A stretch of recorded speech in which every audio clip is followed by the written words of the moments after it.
Shalom, damai di hati. Saudara-saudara Jemaat Tuhan, jumpa lagi bersama channel YouTube Marturia Bukit Kasih Girian Permai. Kita akan menjabarkan trilogi pembangunan jemaat dari tanggal 18 sampai 24 Agustus 2024. Dengan bahan bacaan dari Alkitab, dari kitab Yeremia 29 ayat 1 hingga ayatnya yang ke-9, yang bertemakan usahakanlah dan berdoalah untuk kesejahteraan kota. Namun sebelumnya mari kita berdoa. Bapa di sorga, saat ini kami datang kepadamu, datang menyembah Engkau seraya menaikkan limpah syukur terima kasih kami kepadamu, di mana Engkau begitu baik dalam kehidupan kami, sehingga saat ini kami boleh ada dalam dan baik, sehat, kuat, dan diberkati Tuhan. Dan saat ini Tuhan, kami akan belajar lagi tentang kebenaran firman Tuhan. Kami akan membaca Alkitab serta merenungkannya. Kami mohon kuasai hati dan pikiran kami, terangi hati dan pikiran kami dengan kuasa Roh Kudus-Mu, agar kami boleh membaca Alkitab serta merenungkannya itu sesuai dan seturut dengan kehendak Tuhan. Terima kasih Tuhan, ampuni dan kasihani kami karena kami banyak melakukan dosa di hadapan. Di dalam nama Tuhan Yesus firman yang hidup. Amin. Lembaga Alkitab memberi judul Surat kepada Orang Buangan di Babel. Beginilah isi surat yang dikirim Nabi Yeremia dari Yerusalem kepada tua-tua yang tersisa di antara orang buangan, kepada para imam, kepada para nabi, dan seluruh rakyat yang telah diangkut ke pembuangan oleh Nebukadnezar dari Yerusalem ke Babel. Hal ini terjadi sesudah Raja Yehoyakim bersama Ibu Suri, pembesar-pembesar istana, pemuka-pemuka Yehuda dan Yerusalem, tukang dan pandai besi keluar dari Yerusalem. Surat itu dikirim dengan perantaraan Elasa bin Safan dan Gemaria bin Hilkiah yang diutus ke Babel oleh Sedekia, Raja Yehuda, kepada Nebukadnezar, Raja Babel. Bunyinya, beginilah firman Tuhan semesta alam Allah Israel, kepada semua orang buangan yang kuangkut ke pembuangan dari Yerusalem ke Babel. Dirikanlah rumah dan tempatilah, buatlah kebun dan nikmatilah hasilnya. Ambillah istri dan perolehlah anak laki-laki dan perempuan. Ambilkanlah istri bagi anakmu laki-laki dan carikanlah suami bagi anakmu perempuan, supaya mereka melahirkan anak laki-laki dan perempuan. Bertambah banyaklah di sana dan jangan berkurang. Usahakanlah kesejahteraan kota kemana aku membuangmu, dan berdoalah untuk kota itu kepada Tuhan, sebab kesejahteraannya adalah kesejahteraanmu. Sungguh, beginilah firman Tuhan semesta alam Allah Israel. Janganlah kamu diperdaya oleh nabi-nabimu yang ada di antara kamu dan oleh para penenungmu. Jangan dengarkan mimpi-mimpi yang mereka mimpikan, sebab mereka bernubuat palsu kepadamu demi namaku. Aku tidak mengutus mereka, demikianlah firman Tuhan. Sekian jauh pembacaan Alkitab saat ini. Berbahagialah kita yang selalu membaca Alkitab serta melakukannya dalam kehidupan kita setiap hari. Saat ini kita akan menjabarkan trilogi pembangunan jemaat dengan tema bulanan Gemim memperkokoh kemandirian dan keesaan. Dan tema mingguan, usahakanlah dan berdoalah untuk kesejahteraan kota. Dalam Yeremia 29 ayat 1 hingga ayatnya yang ke-9. Alasan pemilihan tema. Membangun dan mengusahakan kesejahteraan atau kemakmuran adalah tugas dan tanggung jawab setiap warga masyarakat. Demikian juga sebagai gereja atau orang percaya bertanggung jawab dan berpartisipasi aktif dalam membangun dan mengusahakan kesejahteraan sebagai ungkapan iman yang jujur dan tulus. Walaupun ada orang berpikir bahwa hal tersebut merupakan kewajiban dan tanggung jawab dari pemerintah saja. Itu sebabnya ada orang yang hanya menjadi penonton dan mengkritik tanpa memberi solusi. Usaha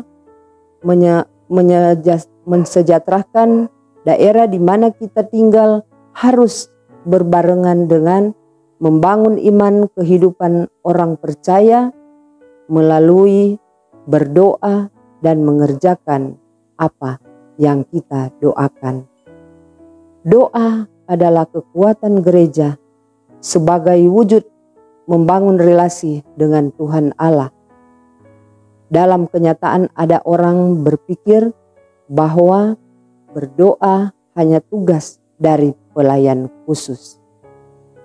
Kota atau daerah yang sejahtera akan membentuk manusia yang cerdas sehingga memiliki sumber daya manusia yang handal. Angka pengangguran minim, berkurangnya kejahatan dan angka kemiskinan semakin kecil. Hal ini dapat dicapai apabila kualitas hidup yang rajin bekerja keras, mengembangkan sikap saling menghormati dan menghargai, serta menjaga nilai-nilai kehidupan agama, budaya, politik, keamanan, hak asasi manusia, dan toleransi dalam interaksi sosial di tengah masyarakat yang majemuk. Untuk menuntun perenungan minggu ini, maka dipilihlah tema usahakanlah dan berdoalah untuk kesejahteraan kota. Pembahasan tematis. Pembahasan teks Alkitab. Kitab Yeremia berisikan cerita kehidupan seorang nabi yang dipanggil Tuhan Allah untuk menyampaikan pesannya kepada bangsa Israel. Dalam kitab ini ditemukan pesan-pesan kehendak Tuhan Allah yang semestinya dilakukan oleh bangsa Israel. Juga menceritakan pekerjaan seorang nabi yang bekerja pada masa-masa sulit yang dilalui umat Tuhan sebelum mereka diangkut ke pembuangan Babel dan setelah mereka di Babel. Yeremia adalah salah satu nabi yang dipilih Tuhan Allah sejak ia dalam kandungan ibunya. Yeremia berarti Tuhan Allah adalah tinggi luhur. Sekitar tahun kurang lebih 598 sebelum Masehi, Raja Nebukadnezar mengangkut Raja Yehuda, yaitu Yoyakim, dan sebagian besar penduduk Yerusalem, termasuk tua-tua, para imam, dan nabi-nabi ke dalam pembuangan di Babel. Dari antara mereka yang tidak diangkut ke Babel dan tertinggal di Yerusalem, terdapat seorang nabi Allah yang masih muda, anak Imam Hilkia dan Anatot, di tanah Benyamin bernama Yeremia. Ia mengirimkan surat kepada tua-tua di antara orang buangan, kepada imam-imam, kepada nabi-nabi, dan kepada seluruh rakyat yang telah diangkut ke dalam pembuangan oleh Nebukadnezar dari Yerusalem ke Babel. Surat itu dikirim dengan perantaraan Elasa bin Safan dan Gemaria bin Hilkiah yang diutus oleh Sedekia, Raja Yehuda, ke Babel kepada Nebukadnezar, Raja Babel. Mereka diingatkan bahwa mereka berada di Babel karena kehendak Tuhan Allah akibat dosa. Sebab itu mereka tidak boleh menyia-nyiakan kesempatan selama menjalani hidup dan berkiprah di negeri buangan. Walaupun keberadaan mereka di Babel adalah konsekuensi dari cara hidup yang tidak setia dan taat kepada Tuhan. Namun Babel telah menjadi tempat tinggal. Karena itu mereka didorong agar hidup secara normal, membangun rumah tempat tinggal, membentuk keluarga, bertambah banyak dan berusaha sungguh-sungguh mengolah alam yang dianugerahkan Tuhan Allah bagi mereka. Juga mengusahakan kesejahteraan atau kemakmuran kota di mana Tuhan Allah menempatkan mereka. Walaupun pemerintah Babel tidak mengenal Tuhan Allah dan sebagai penyembah berhala, namun rakyat Yerusalem di negeri itu harus bersikap loyal melalui perilaku hidup yang menghormati pimpinan, menjaga ketertiban, keamanan, memelihara ketenangan dan menciptakan kesejahteraan.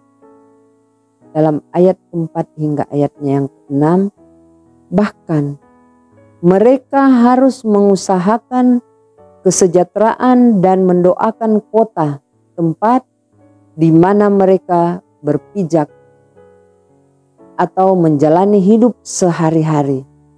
Sebab untuk sementara waktu kesejahteraan penduduk Yerusalem bergantung pada kemakmuran Babel.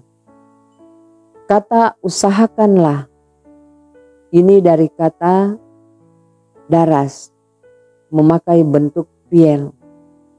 Bentuk ini menekankan kesungguhan dan secara waktu dilakukan terus-menerus. Artinya dalam mengusahakan kesejahteraan kota, orang Israel harus melakukan dengan sungguh-sungguh dan terus-menerus sampai kesejahteraan itu benar-benar terwujud. Sebab kesejahteraan kota Babel akan menjadi kesejahteraan mereka juga. Kata berdoalah diartikan jadilah pendoa yang sungguh-sungguh dan terus-menerus untuk kota dan bangsa tempat di mana mereka tinggal. Sebab kesejahteraannya adalah kesejahteraanmu juga. Dan dalam ayat 7, umat Tuhan diajak agar hidup tidak egois, eksklusif, atau tertutup. Kesejahteraan merupakan milik semua orang dan kerinduan setiap individu. Berdoalah untuk kota kepada Tuhan Allah. Doa menjadi landasan perwujudan komitmen iman umat kepada Tuhan Allah dimanapun dan dalam keadaan apapun. Membangun kota bukan hanya dengan kemampuan umat, tetapi juga dengan doa, termasuk kota tempat pembuangan. Bekerja dan berdoa menjadi kenyataan umat yang sesungguhnya. Doa tidak pernah egois, melainkan untuk kepentingan bersama. Di Babel, rakyat Yerusalem dapat leluasa beraktivitas, tapi kerinduan mereka akan tanah perjanjian tidak dapat dihapus. Kembali ke Yerusalem adalah sebuah harapan tentang pembebasan yang besar, dan kerinduan ini tidak dapat diabaikan. Namun dalam usaha meraih harapan akan pembebasan, umat diingatkan supaya tidak mudah percaya dan jangan menaruh harap kepada para nabi, tukang tenung, dan juru mimpimu yang memberi ajaran palsu dan menyesatkan serta penghiburan semu mengenai tahun pembebasan itu kian mendekat. Dan dalam ayat 8 hingga ayatnya yang ke-9, karena itu ajaran yang benar adalah usahakanlah kesejahteraan kota kemana kamu tinggal. Dirikanlah rumah untuk kamu diami. Buatlah kebun untuk kamu nikmati hasilnya. Kawinkan anak-anakmu supaya kamu bertambah banyak, dan berdoalah untuk kota itu kepada Tuhan Allah. Makna dan implikasi firman. Pertama, usahakanlah adalah sebuah bentuk perintah yang harus dilakukan. Ada orang berpikir bahwa usaha mensejahterakan kota atau daerah di mana kita tinggal adalah kewajiban pemerintah dan legislatif saja. Itu sebabnya ada orang hanya menjadi penonton dan tukang kritik dalam usaha mensejahterakan kota daerah. Kedua, berdoa adalah bagian penting dalam kehidupan umat yang percaya, karena doa adalah cara satu-satunya kita berkomunikasi dengan Tuhan Allah. Dalam Yakobus 5 ayat 16b berkata, doa yang benar bila dengan yakin didoakan sangat besar kuasanya. Orang benar adalah mereka yang percaya kepada Yesus Kristus dan melakukan firman-Nya. Hal ini menegaskan bahwa apabila orang benar berdoa kepada Tuhan Allah, dia akan memperoleh pertolongan. Karena mata Tuhan tertuju kepada orang-orang benar dan telinganya kepada teriak minta tolong. Dalam doa ada kuasa yang sangat dahsyat yang Tuhan Allah berikan kepada orang-orang benar yang sungguh-sungguh berdoa.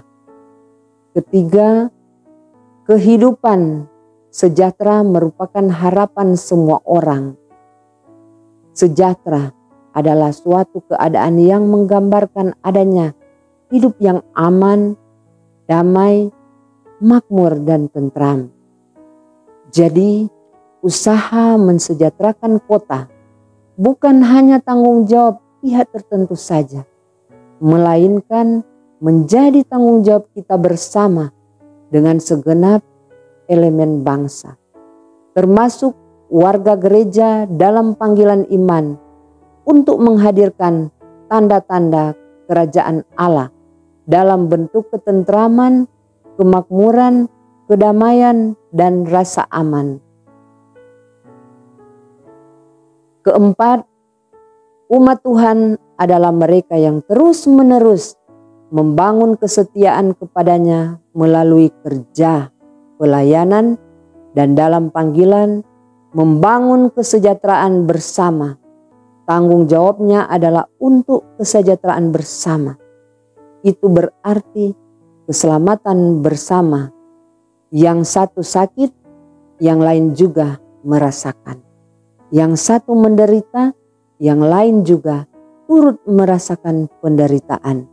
Yang satu dapat makan, minum, dan sehat, memiliki tempat tinggal, dan lain sebagainya.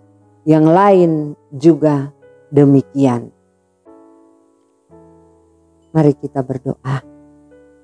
Kami mengucap syukur, terima kasih kepadamu ya Tuhan, di mana atas kasih dan kebaikan-Mu, sehingga saat ini kami boleh lagi belajar tentang kebenaran firman Tuhan.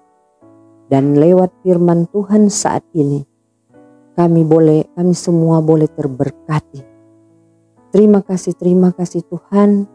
Kami berdoa Engkau selalu memberkati kami semua dengan kuat sehat, agar kami dapat menjalankan tugas tanggung jawab pelayanan kami dengan baik, terlebih penuh dengan sukacita iman.